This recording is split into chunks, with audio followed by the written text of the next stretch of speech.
So I'm having cataract surgery on Wednesday, and when I'm up here trying to read this text, I know why I'm having cataract surgery on Wednesday.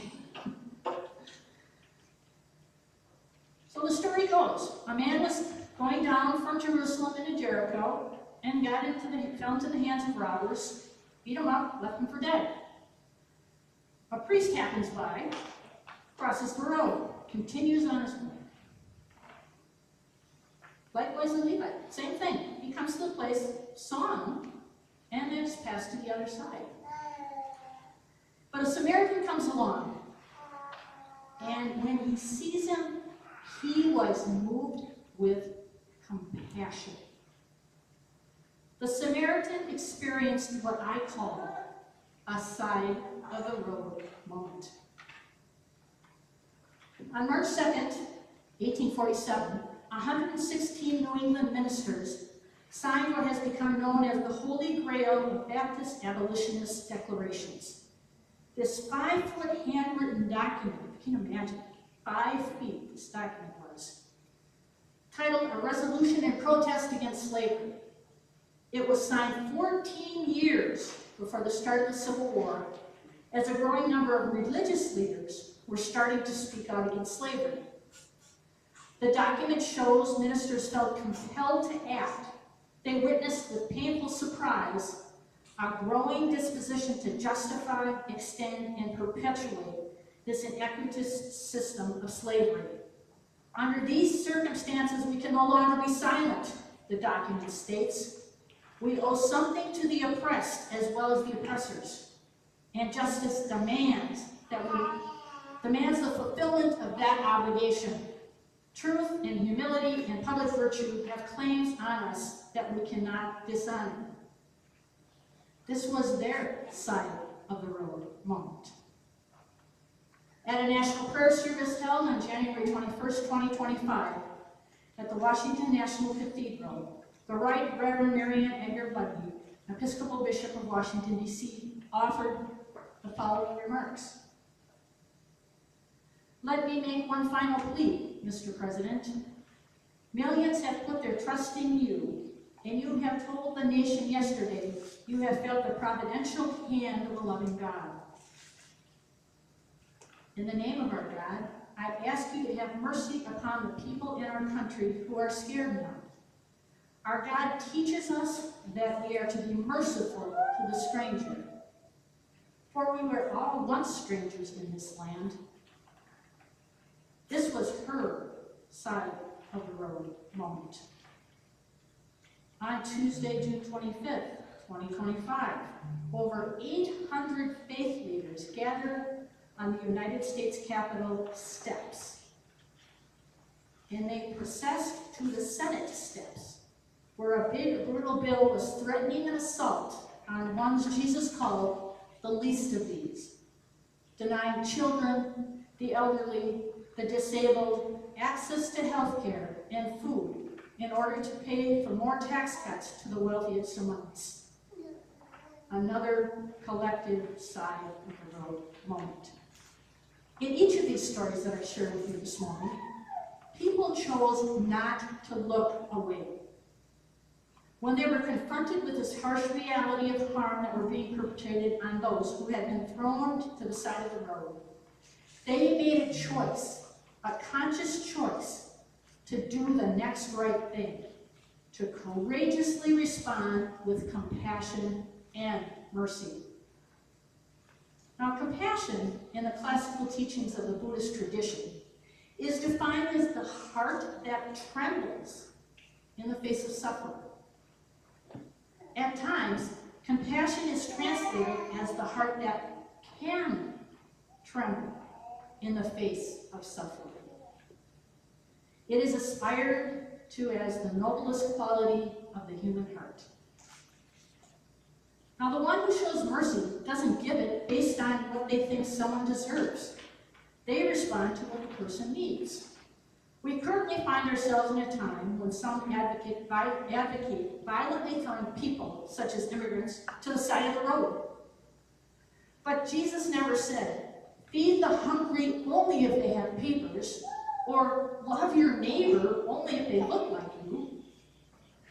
The Reverend Jim Wallace, one of the leaders at the June 10th Faith Gathering at the U.S. Capitol, observed that this July 4th was the day we celebrate the Declaration of Independence signed 249 years ago, which declared, "We hold these truths to be self-evident, that all men are created equal, that they are endowed by their Creator with certain unalienable rights, including life, liberty, and pursuit of happiness."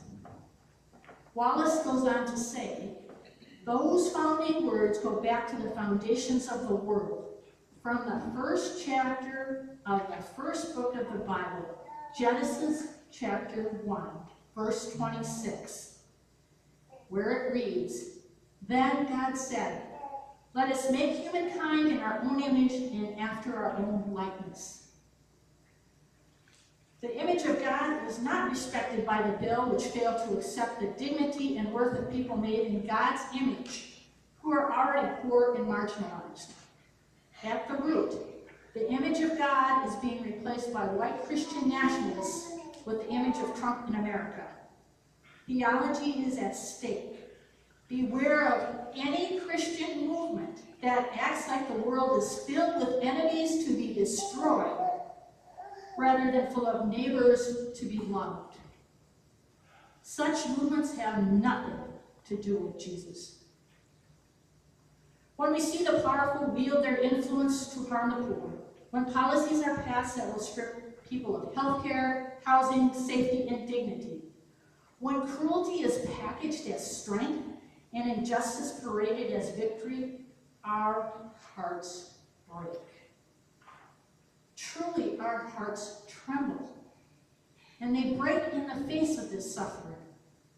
But how can we find and continue strength and courage to take action, to not look away, to do the next right thing? How, with a broken and trembling heart, can we continue to show compassion and mercy?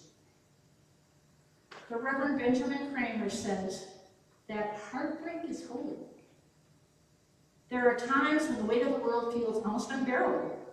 We're living in a moment where cruelty is not only normalized, but celebrated, where people are shamed for showing compassion, where empathy is treated like weakness, where caring for the vulnerable is labeled soft or radical, and where indifference is rewarded with applause.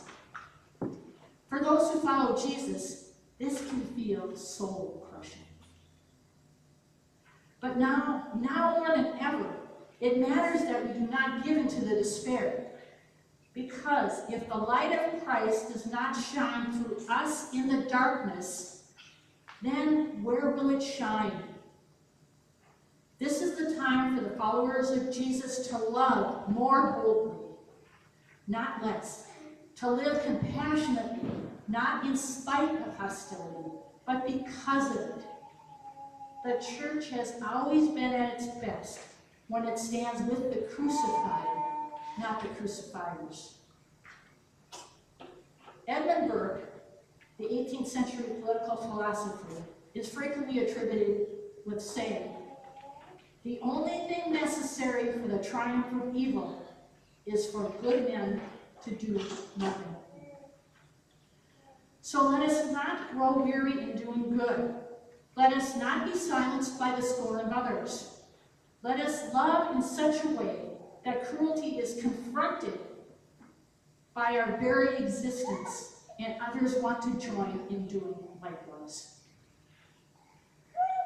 This week is the 5th anniversary of the Reverend and former House member John Lewis's passing. I offer you this morning words of inspiration as encouragement to not look away, but to keep moving forward, to keep doing the next right thing. And I quote, "Do not get lost in the sea of despair. Be hopeful, be optimistic. Our struggle is not the struggle of a day or a week or a month or a year. Indeed, it is the struggle of a lifetime. But never be afraid to make some noise and get into good trouble, necessary trouble. We will find a way to make a way out of nowhere." May it be so. Amen.